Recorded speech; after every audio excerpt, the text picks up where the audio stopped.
wow, free. That sounds like a pretty good deal, but not for the people who bought them. Definitely not for the people who bought them. What's been going on really over the past year is that a growing number of people who are holding on to these timeshares are seeing that the annual payments that they're making, those maintenance fees that they have to pay each year, are rising.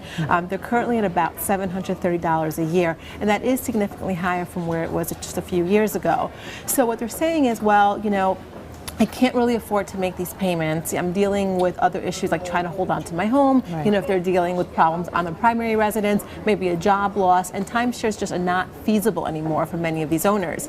Now they're trying to sell them, and they're finding that a lot of people just aren't really interested in buying. There really isn't so much demand. And what many people are saying at this point is that they are seeing an increase in the number of people who are just trying to give away their timeshares. Just because they don't want the hassle and they don't want the maintenance fees anymore. Exactly. Because the promise of the timeshare, of course, was that you could buy into this building. You wouldn't have to pay for an entire property that you had to maintain yourself. You'd get it 2 weeks out of the year, or you could rent it to somebody, but you pay these maintenance fees. But the problem is you're saying people can't even afford to sometimes take those 2 weeks to get away at all. Is that so? What's been happening since before to take vacations? Yeah. There's job loss. They're dealing with bigger financial issues that they have to address before they can even think about that 1 or 2 week timeshare that they have somewhere down in Florida.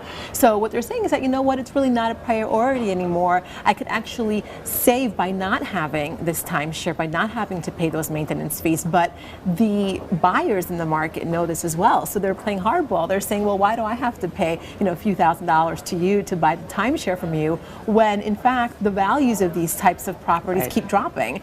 So and I'm sure kids don't want to inherit these from their parents either. No, in fact, speaking with some adults who are looking at having to inherit these from their aging parents, they're saying, you know, we don't even want these. We just want to give them away to anybody who's willing to take them.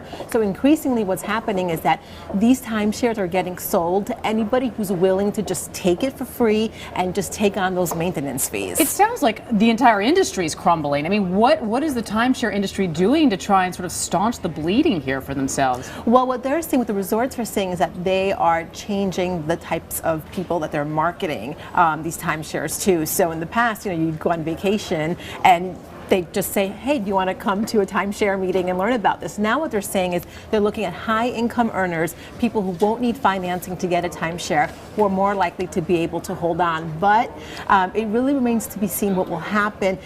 Delinquencies, the number of people behind on their timeshares, is actually rising. Nearly 50% of timeshare owners are now behind on those payments.